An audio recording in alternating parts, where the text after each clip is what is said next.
Exercise 2.4 first year maths. आज हम इसके दो सवाल करते हैं, question number 4 and question number 5। Question number 4 में कहा गया है विदाउट एक्सपेंडिंग। विदाउट एक्सपेंडिंग का मतलब है यूजिंग प्रॉपर्टीज़।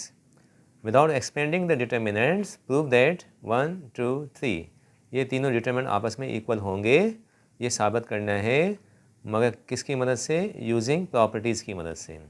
तो जब विदाउट एक्सपेंडिंग लिखा हुआ हो तो समझ लें कि हमने प्रॉपर्टीज़ का इस्तेमाल करना है, और वो प्रॉपर्टीज़ मैंने यहाँ पर लिख दी हैं।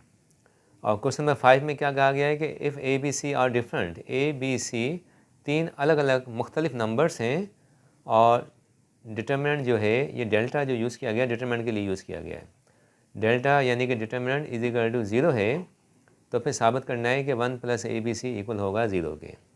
अब क्या है कि ये जो दो सवाल हैं इनकी सारी प्रॉपर्टीज़ जो इस्तेमाल होंगी वो इन एडवांस मैंने यहाँ लिख दी हैं। अब इसमें क्या है कि फ़र्स्ट और सेकंड जो है ना, वो दो प्रॉपर्टीज़ हैं क्वेश्चन 4 के लिए, और 3 और 4 जो है ये दो प्रॉपर्टीज़ हैं क्वेश्चन नंबर 5 के लिए। तो ये जो आपकी है ना फर्स्ट और सेकंड, ये क्वेश्चन 4 में इस्तेमाल होंगी। और उसके बाद ये जो आपके पास प्रॉपर्टीज़ कौन सी है? 3 एंड 4। तो जनाब 3 एंड 4 जो है ये इस्तेमाल होंगी क्वेश्चन नंबर 5 के लिए। तो अब मैं पहले स्टार्ट कर लेता हूँ, प्रॉपर्टीज़ को एक्सप्लेन कर देता हूँ कि जनाब प्रॉपर्टीज़ तो बहुत सारी हैं, पिछले सवालों में मैं आपको बता चुका हूँ। तो यहाँ पर मज़ीद प्रॉपर्टीज़ मैंने आपको बता दी हैं जो कि इन सवालों में इस्तेमाल होंगी। तो property number 1, determinants of matrix and its transpose are always equal. तो जनाब ट्रांसपोज और मैट्रिक्स और उसका ट्रांसपोज दोनों के डिटर्मिनेंट हमेशा आपस में इक्वल होते हैं। यानी कि आप कह सकते हैं कि डिटर्मिनेंट ऑफ ए हमेशा इक्वल होता है डिटर्मिनेंट ऑफ ए ट्रांसपोज। ठीक है, ये एक प्रॉपर्टी है, right. Number 2, interchange of any two rows और interchange of any two columns will change the sign of the determinant. तो जनाब अगर दो रोज़ को आपने इंटरचेंज कर दिया या दो कॉलम को इंटरचेंज कर दिया तो डिटर्मिनेंट की साइन चेंज हो जाती है। ये दो प्रॉपर्टीज़ हैं क्वेश्चन नंबर 4 के लिए। तो चलें क्वेश्चन 4 कर लेते हैं, बाकी दो प्रॉपर्टीज़ हम जब क्वेश्चन 5 करेंगे तो डिस्कस कर लेंगे। तो क्वेश्चन 4 में हमें ये जो डिटर्मिनेंट दे रखा है इसको इक्वल करना है इसके भी, और इसको इक्वल करना है इसके भी, दोनों की इक्वल करना है। ठीक है, this must be equal to this and this should also be equal to this.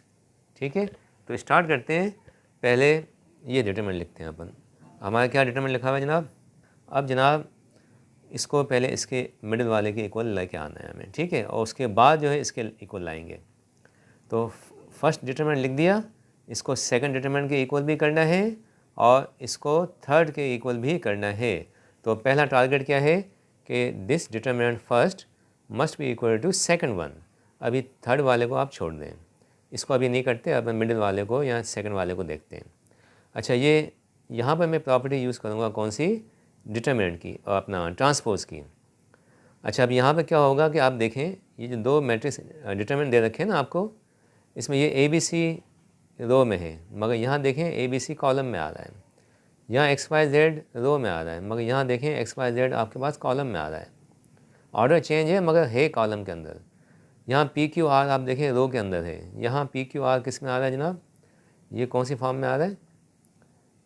Column की फॉर्म में। अलबत्ता ऑर्डर तो इसका चेंज है मगर है वर्टिकल। यहाँ पी क्यू आर हॉरिजॉन्टल है, यहाँ वर्टिकल है। यहाँ ए बी सी हॉरिजॉन्टल है, यहाँ वर्टिकल है। यहाँ एक्स वाई जेड हॉरिजॉन्टल है, यहाँ वर्टिकल है। तो इसका मतलब है कि यहाँ पर जो है कौन सी प्रॉपर्टी यूज़ होगी? ट्रांसपोज की। तो हम इसका ट्रांसपोज ले लेते हैं। ठीक है, तो ये ए बी सी है ना, इसको आप ये रो बनी हुई है, इसको आप क्या कर लें? कॉलम कर लें। ए बी सी ये रो बनी हुई है, इसको कॉलम कर दें एक्स वाई जेड। ठीक है, ये रो है पी क्यू आर, तो इसको कॉलम कर दें पी क्यू आर।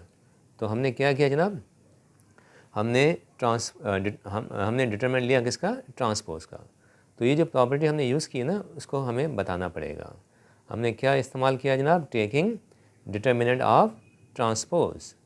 ये हम लिखेंगे यहाँ पर, एक्सप्लेन करना लाजमी है। टेकिंग डिटरमिनेंट, ठीक है, डिटरमिनेंट लिया हमने किसका? Taking determinant of transpose. तो ट्रांसपोज का डिटरमिनेंट जो होता है और जो गिवन मैट्रिक्स का डिटरमिनेंट जो होता है वो दोनों के दोनों आपस में सेम होते हैं, तो ट्रांसपोज करने से कोई फ़र्क नहीं पड़ता, तो दोनों का डिटरमिनेंट सेम आएगा। अब यहाँ तक होगी, प्रॉपर्टी यूज़ हो गई। अब आप देखें क्या है यहाँ पर कि एक्स वाई जेड का कॉलम पहले है, ठीक है, और ए बी सी का जो कॉलम है वो सेकंड है, ऐसे ही है ना। ये आप देखें A B C second column में है, एक्स वाई जेड फर्स्ट में है, जबकि यहाँ पर ऑर्डर चेंज है, यहाँ पर ए बी सी फर्स्ट में आ रहा है, यहाँ एक्स वाई जेड सेकंड में आ रहा है। तो अपन क्या करते हैं, दोनों का कॉलम एक्स इंटरचेंज कर लेते हैं, ठीक है। किस किस का इंटरचेंज कर लेते हैं जनाब, ये दोनों कॉलम इंटरचेंज कर लेते हैं, क्योंकि जो हमें चाहिए ना मिडिल साइड, ये इसमें एक्स वाई जेड पहले आ रहा है, तो हम क्या करते हैं जनाब कि एक्स वाई जेड को पहले लिख देते हैं, कॉलम एक्स वाई जेड जो है वो पहले लिख दिया, ए बी सी को बाद में लिख दिया, और ये जैसा लिखा हुआ है वैसा वैसा रहने दें इसको, नो चेंज एट ऑल, ठीक है। तो आपने क्या किया, कॉलम 1 और कॉलम 2 को इंटरचेंज कर दिया, तो उससे क्या होता है, ये प्रॉपर्टी नंबर 2 लिखी हुई है, interchange of any two columns और rows will change the sign, sign change हो जाएगी, यहाँ प्लस था ना, अब क्या हो जाएगा, ये साइन चेंज होकर ये माइनस बन जाएगी, ये मैंने लिख दिया माइनस, ठीक है। और प्रॉपर्टी कौन सी इस्तेमाल की हमने इंटरचेंज किया, किसको, कॉलम 1 और कॉलम 2 को, तो इंटरचेंजिंग, या बता दें आप इसको लिख दें, इंटरचेंजिंग कौन सा कॉलम 1 एंड कॉलम 2, ये इंटरचेंज कर दिया तो साइन चेंज हो गई, ठीक है। नेक्स्ट, अब उसके बाद फर्दर और आप देखें उसमें क्या है कि यहाँ पर y ऊपर है, x नीचे है, जबकि यहाँ पर x ऊपर है, y नीचे है ना, ये मसला आ रहा है। और यहाँ पर b ऊपर है, a नीचे है, यहाँ पर a ऊपर है, b नीचे है, यहाँ q जो है ऊपर है और p नीचे है, यहाँ p ऊपर है, q नीचे, ऑर्डर का फ़र्क आ रहा है ना। तो अब हमें क्या इंटरचेंज करना पड़ेगा, रोज़ को फर्स्ट और सेकंड रो को इंटरचेंज कर लें। तो आप देखें ना, ये जो आपके पास है ना वाई बी क्यू, ये वाई बी क्यू ऊपर लिखा हुआ है, और ये जो आपका एक्स ए पी है ये सेकंड रो में लिखा हुआ है, तो एक्स ए पी यहाँ फर्स्ट में है, यहाँ सेकंड में है, वाई बी क्यू यहाँ सेकंड में है, यहाँ फर्स्ट में है, तो इंटरचेंज कर लें किसको, फर्स्ट और सेकंड रो को। तो क्या करते हैं अपन,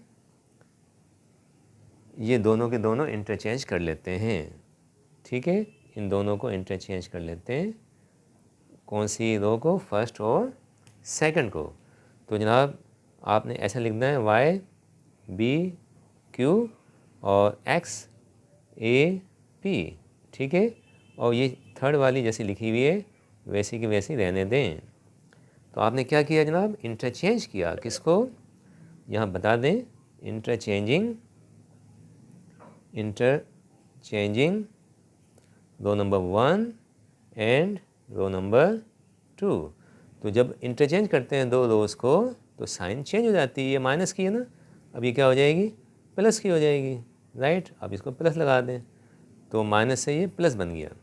अच्छा जनाब, अब ये आप देखें कि इक्वल आ गया, मिडिल साइड देखें, Y B Q X A P और जेड सी आर हो गया इक्वल। तो इसको आप ऐसा करें कि नाम दे दें इक्वेशन नंबर 1, ये इक्वेशन नंबर 1 हो गई, ठीक है। अब अगेन फिर एक मरतबा फिर वही डिटरमिनेंट लें फर्स्ट वाला, ठीक है, फर्स्ट वाला वापस लें और इसको थर्ड के इक्वल लाना है। तो फर्स्ट वाला जनाब कौन सा हमारे पास, ठीक है, ये फर्स्ट वाला आपने ले लिया। तो मकसद यही है ना कि फ़र्स्ट वाले को सेकंड के इक्वल भी करना है, फर्स्ट वाले को थर्ड के इक्वल भी करना है। तो अब वापस फर्स्ट को लें और अब थर्ड ये हमारा टारगेट होगा। अब ये टारगेट हमारा ये है। अच्छा यहाँ देखें एक्स वाई जेड सेकंड में है या एक्स वाई जेड फर्स्ट में है, तो ये जो एक्स वाई जेड वाली रो है ना, ये फर्स्ट में लाना मस्ट है। ये फर्स्ट में पार्ट 3 के अंदर, तीसरे वाले के अंदर आप देखें एक्स वाई जेड टॉप पे है, फर्स्ट पे है, या एक्स वाई जेड सेकंड में है, तो आप इसको ऐसे करें, इंटरचेंज कर दें ना। जब इसको इंटरचेंज करेंगे तो क्या होगा कि एक्स वाई जेड ऊपर चला जाएगा, एक्स वाई जेड, और उसकी जगह पे ए बी सी आ जाएगा, ए बी सी, और थर्ड जैसा लिखा हुआ है वैसे ही लिखा रहेगा, P Q R remains same. तो आपने इंटरचेंज किया, लिख दें आप यहाँ पर क्या किया आपने, इंटरचेंजिंग, ठीक है, इंटरचेंजिंग कौन सी रोज को किया जनाब, R1 एंड R2, ये एक्सचेंज कर दिया, इंटरचेंज कर दिया, तो उससे क्या होता है कि साइन चेंज होती है, ये प्लस की है ना, तो ये क्या हो गया, ये माइनस का हो गया, राइट। नेक्स्ट स्टेप में अब देखें एक्स वाई जेड तो आ गया, एक्स वाई हमारे पास आ गया फर्स्ट पे। अभी एक और इशू है, कौन सा है कि ए बी सी थर्ड में आ रहा है, यहाँ ए बी सी सेकेंड में आ रहा है, पी क्यू आर सेकेंड में आ रहा है, यहाँ पी क्यू आर थर्ड पे आ रहा है। तो इसका मतलब ये हुआ कि अभी मज़ीद इंटरचेंज करना हमें, आप ए बी सी को थर्ड पे ले आएँ, तो इनको आप इंटरचेंज कर दें, ठीक है। ये कौन सी जनाब आपके पास, ये है रो नंबर 2, ये है रो नंबर 3, आप इसको इंटरचेंज कर दें। क्या करते हैं कि पी क्यू आर को, अच्छा फर्स्ट को तो सेम लिख दें, X Y Z first same लिख दिया। अब ए बी सी को आप नीचे ले आए थर्ड पे, ए बी सी, और पी क्यू आर को ऊपर ले जाएं, पी क्यू आर को आपने ऊपर ले गए। आपने क्या किया जनाब, बता दें, जो लिखा लिख दें आप इसको। इंटरचेंजिंग कौन सी रो है जनाब, रो नंबर 2 एंड, और कौन सी है, रो नंबर 3, तो ये बताना लाजमी होता है। तो अब क्या होगा, जब इंटरचेंज करते हैं तो माइनस की बजाय अब क्या हो जाएगा, प्लस हो जाएगा। अब आप देखें क्या आपके पास आ गया, जो फाइनल जो साइड है आपके पास, ये जो थर्ड जो डिटरमिनेंट है आ गया, एक्स वाई जेड आ गया, पी क्यू आर आ गया, ए बी सी आ गया। तो इसको आप नाम दे दें इक्वेशन नंबर 2, ठीक है। तो अब आप देखें from equation number 1 and 2, from equation number 1 and 2, equation number 2, दोनों इक्वेशन को आप देखेंगे तो हमें क्या मिला, वी गेट, ये आप लिख दें यहाँ पर क्या मिला जनाब हमारे पास, ये फर्स्ट वाला सेकंड के इक्वल भी आ गया, ये फर्स्ट वाला थर्ड के इक्वल भी आ गया। तो इसका मतलब तीनों आपस में इक्वल हैं, तो आप लिख देंगे हैंस प्रूव्ड, ये साबित हो गया, ठीक है। तो आपने यहाँ पर एंड में लिख दिया कि ये साबित हो चुका यूजिंग प्रॉपर्टीज़। अब आते हैं हम सेकंड अपना क्वेश्चन नंबर 5 पे। अब क्वेश्चन नंबर 5 जो है, इसमें कहा गया है कि A B C are different, ये ए बी सी तीन अलग अलग नंबर्स हैं, और ये जो डिटरमिनेंट है ये इक्वल है किसके, 0 के। अच्छा, डिटरमिनेंट को इन्होंने शो कर दिया डेल्टा से, ठीक है, और डेल्टा से शो ना भी करें तो कोई इशू नहीं है। मेन जो चीज़ है वो ये है कि ये पूरा का पूरा डिटरमिनेंट 0 के इक्वल है। तो इसका इस्तेमाल करते हुए हमें साबित करना है कि 1 + ABC इक्वल होगा 0 के। तो याद रखें, ये साबित करना है, ये हमें साबित करना है, और ये चीज़ जो है हमें गिवन है, दिस इज़ गिवन। तो जनाब इसको साबित करने के लिए क्या करते हैं, सबसे पहले आप लिख दें कि आपके पास क्या गिवन है। वी हैव, ये डिटरमिनेंट 0 के इक्वल है, ये लिख दिया मैंने, ठीक है, ये मेरे पास गिवन है, सवाल में गिवन है, ठीक है। डेल्टा को इग्नोर कर दें, कोई इशू नहीं है। अच्छा, अब ये जो सवाल है इसमें प्रॉपर्टी नंबर 3 और प्रॉपर्टी नंबर 4 का इस्तेमाल करने जाना है हमें, ठीक है। तो मैं 3 और 4 को एक्सप्लेन कर देता हूँ, पढ़ लेता हूँ। पॉइंट नंबर 3 क्या कहता है, property number 3, if each element of a row और column of a determinant is sum of 2 numbers, अगर किसी कॉलम या किसी रो के सारे एलिमेंट 2 नंबर से मिलके बनते हैं, तो फिर क्या होगा, given determinant will be equal to sum of 2 determinants differing only in that row और कॉलम। तो जनाब इसका मकसद सिर्फ ये है कि अगर कोई कॉलम, मिसाल तो ये कॉलम आप देख रहे हैं, यहाँ कॉलम 3 जो है 2 नंबर से मिल के बन रहा है, 1 2 1 2 1 2। तो इस प्रॉपर्टी का मकसद है कि कोई कॉलम अगर 2 नंबर से मिल के बन रहा है तो वो पूरा डिटरमिनेंट 2 हिस्सों में टूट जाएगा, 2 हिस्सों में टूट जाएगा, और उसमें पहला और जो दूसरा जो आपका कॉलम है वो तो सेम रहेगा, जिसमें 2 नंबर थे वो भी मज़ीद 2 हिस्सों में टूट जाएगा, ठीक है। तो मकसद क्या है इसका डिटरमिनेंट का, इसका प्रॉपर्टी का, कि अगर कोई ऐसा डिटरमिनेंट आपके पास मौजूद है जिसके एक कॉलम के सारे एलिमेंट 2 नंबर से मिलके बन रहे हैं, तो फिर आपका वो डिटरमिनेंट 2 हिस्सों में टूटेगा, एक में उस कॉलम का एक हिस्सा आएगा और दूसरे में उस कॉलम का दूसरा हिस्सा आएगा। ये प्रॉपर्टी नंबर 3 है। और प्रॉपर्टी नंबर 4 क्या कहती है, a non zero common factor from each element of a row और column can be taken as common. ये प्रॉपर्टी कहती है कि किसी रो या कॉलम में कोई अगर कॉमन फैक्टर है, कॉमन कोई नंबर आपके पास मौजूद है, तो आप इसको थ्रू आउट कॉमन ले सकते हैं। तो अब हम इसका इस्तेमाल करते हैं तो ये मज़ीद समझ में आ जाएगा आपको। अच्छा जनाब, ये डिटरमिनेंट आपको दे रखा है, इसमें ये जो कॉलम नंबर 3 है आप इसको देखें, ये कॉलम नंबर 3 का हर एलिमेंट दो दो नंबर से मिलके बन रहा है, सम ऑफ टू एलिमेंट्स। तो अब क्या होगा कि ये डिटरमिनेंट दो हिस्सों में टूट जाएगा। वो डिटरमिनेंट दो हिस्सों में कैसे टूटेगा कि जनाब ए बी सी तो सेम रहेंगे, पहला कॉलम सेम रहेगा, दूसरा भी आपका सेम रहेगा, ठीक है। और उसके बाद प्लस नेक्स्ट फिर अगेन दूसरा डिटरमिनेंट बनेगा आपके पास, डिटरमिनेंट दो बन जाएंगे, सही है ना, डिटरमिनेंट दो बनेंगे, पहले में दोनों कॉलम सेम, दूसरे में भी दोनों कॉलम सेम आएंगे, A B C same, A square B square C square same, ठीक है। तो समझ आ रही बात, मैंने क्या कहा कि अगर कोई कॉलम दो नंबर से मिलके बन रहा है तो आप उस पूरे डिटरमिनेंट के दो हिस्से कर लें, दो पार्ट्स कर लें, जिसमें पहले और दूसरा कॉलम तो सेम आएगा, मगर जो तीसरा कॉलम है ना, एक मरतबा ये 1 1 आ जाएगा, एक में 1 1 आ जाएगा, और दूसरे में ये ए क्यूब और बी क्यूब और सी क्यूब आएगा। तो इज इट क्लियर? तो आपके दो हिस्से हो गए। अब प्रॉपर्टी आपने कौन सी यूज़ की कि जनाब गिवन डिटरमिनेंट जो इक्वल होता है वो सम ऑफ टू डिटरमिनेंट्स के इक्वल होता है, ऐसे ही है ना। तो इस प्रॉपर्टी का आप यहाँ हवाला दे दें, गिवन डिटरमिनेंट जो है वो इक्वल है सम ऑफ टू डिटरमिनेंट, दो डिटरमिनेंट के सम के इक्वल है, और इसमें फ़र्क कहाँ पर है, फ़र्क सिर्फ कॉलम नंबर 3 में है और बाकी कहीं फ़र्क नहीं है, ठीक है, ये आ गया। अब जनाब उसके बाद अब आप देखें कि यहाँ पर ये तो फर्स्ट तो सेम रहने दें इसको, ये ए बी सी जैसा लिखा हुआ है रहने दें, ए स्क्वायर बी स्क्वायर, पहला डिटरमिनेंट तो सेम टू सेम लिख दें, कोई इसमें चेंज नहीं है।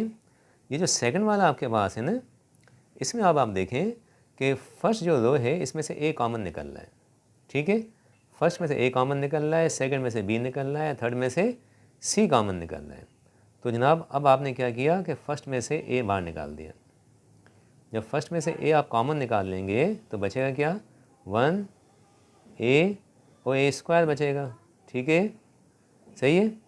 अच्छा उसके बाद हो गया सेकंड में से बी कॉमन ले लें तो बचेगा 1 बी स्क्वायर, और थर्ड में से सी कॉमन ले लें तो बचेगा 1 सी स्क्वायर, ठीक है। आपने क्या किया, फर्स्ट रो में से ए कॉमन लिया, सेकंड में से बी लिया, थर्ड में से सी लिया, तो ये आपके पास बन जाएगा, सही है। तो आप इसको बयान कर दें आपने क्या किया। अब जनाब क्या होगा कि कॉमन लेने के बाद अब आप देखें दोनों डिटरमिनेंट सेम है या चेंज है, बिल्कुल अभी चेंज है। क्यों, मेन इशू क्या आ रहा है, देखें यहाँ A B C first column में आ रहा है, यहाँ A B C second column में आ रहा है। तो अपन क्या करते हैं कि इसको जो है अपना इंटरचेंज कर देते हैं, किसको, कॉलम अपना 1 और कॉलम नंबर 2 को इंटरचेंज कर लेते हैं ताकि ए बी सी फर्स्ट में आ जाए, ठीक है। तो पहला वाला पार्ट तो रहने दें, A B C remain same, A square B square C square remain same, 1 1 1 remain same, ठीक है। अब अपन इंटरचेंज करते हैं, जब इंटरचेंज करते हैं तो याद रखें कि साइन चेंज हो जाती है, प्लस है तो माइनस हो जाएगा ए बी सी, और ये हो जाएगा A B C 1 1 1 A square B square C square, ठीक है, is equal to 0 same to same चलता रहेगा। अब आपने क्या किया, सेकंड डिटरमिनेंट के अंदर आपने चेंज कर दिया, क्या, इंटरचेंजिंग, आपने इंटरचेंज किया, interchanging column 1 and column number 2 in second determinant, second determinant के अंदर आपने इसको चेंज कर दिया, ठीक है ना, यही प्रॉपर्टी यूज़ की हमने। अच्छा नेक्स्ट, अब आप देखें अगेन ये सेम हुए कि अभी तक नहीं हुए, अभी तक नहीं हुए। देखें यहाँ पर 1 1 जो है आखिर में है, थर्ड कॉलम में है, या 1 1 मिडिल में आ रहा है, तो इसको भी इंटरचेंज कर लें ताकि ये भी बिल्कुल एग्जैक्टली सेम आ जाए। तो हम इसको फिर इंटरचेंज कर लेते हैं। तो अब जो इंटरचेंज होगा वो कौन सा होगा, कॉलम नंबर 2 और कॉलम नंबर 3। तो ये तो रहने दें जैसे लिखा हुआ है, A B C same to same, A square B square C square same to same, 1 1 1 same. इस मरतबा फिर इंटरचेंज करेंगे तो ये माइनस की बजाय प्लस हो जाएगा, ये ए बी सी अपनी जगह पे रहेगा, और ये A B C same to same, ये इंटरचेंज कर लें, A square B square C square पहले लिखें जनाब, 1 1 बाद में लिख दें। ठीक है, तो फिर अगेन आपने क्या किया बता दें, इंटरचेंज हमने किया। ठीक है, इंटरचेंजिंग इस मरतबा कॉलम 2 और कॉलम 3, कॉलम 2 एंड कॉलम 3। ठीक है, कौन से डिटरमिनेंट के अंदर, इन सेकंड डिटरमिनेंट। तो जो भी एक्शन हम लेते हैं, जो भी स्टेप लेते हैं, उसको बताना लाजमी होता है। यहाँ तक आगे जनाब। अब आप देखें दोनों डिटरमिनेंट सेम आ रहे हैं, एग्जैक्टली सेम आ रहे हैं। आप देखें A B C A square B square C square same 1 1 same आ रहा है। तो चलिए इसको नाम दे देते हैं एक्स। ठीक है, तो अपन नाम दे देते हैं let X is equal to, इसको नाम दे दें एक्स। राइट, क्या है जनाब, A B C A square B square C square 1 1 1, कोई भी नाम दे दें, लाजमी नहीं कि एक्स देना है, आप कोई भी नाम दे दें, इसको के दे दें, वॉट एवर। चलो मैंने इसको एक्स नाम दे दिया, ये एक्स है तो ये भी एक्स हो जाएगा। तो हमें क्या मिलेगा जनाब, ये हो जाएगा X plus A B C, ठीक है, into X, right, is equal to 0। तो लिखने में आसानी होगी ना सपोज करने पर। अच्छा, अब दूसरी बात कि ये देखें कि डिटरमिनेंट जब निकालेंगे ना, ये इसका जब आंसर निकलेगा तो वो कभी भी 0 नहीं आएगा, क्योंकि क्या कहा गया है कि A B C are different. जब ये ए बी सी अलग अलग होंगे तो इसका डिटरमिनेंट 0 नहीं आएगा। तो अपन यहाँ लिख देते हैं, मज़ीद आगे एक पॉइंट और लिख देते हैं अपन कि जनाब वो कौन सी, कि and X is not equal to 0, यानी कि डिटरमिनेंट 0 के इक्वल नहीं आएगा। बिकॉज, क्योंकि जनाब क्यों 0 के इक्वल नहीं आएगा, because A B C are different, A B C are different, ये दोनों तीनों अलग अलग हैं, तो लिहाजा इसका आंसर 0 के इक्वल नहीं आएगा। तो जनाब ये 0 के इक्वल नहीं आएगा, तो आप इसको कॉमन ले लें, एक्स इज़ कॉमन, क्या बचा 1 प्लस ए बी सी, ठीक है, इज इक्वल टू 0 हो गया। तो इसका मतलब है कि 1 प्लस ए बी सी जो होगा वो इक्वल हो जाएगा 0 डिवाइड बाई एक्स। तो आप 0 को किसी नॉन ज़ीरो से डिवाइड कर सकते हैं। तो जनाब क्या हो जाएगा, 1 plus A B C is equal to 0 divide by X, Z is 0। तो आप देखें ये साबित हो गया, यही साबित हमें करना था, हैंस शोन।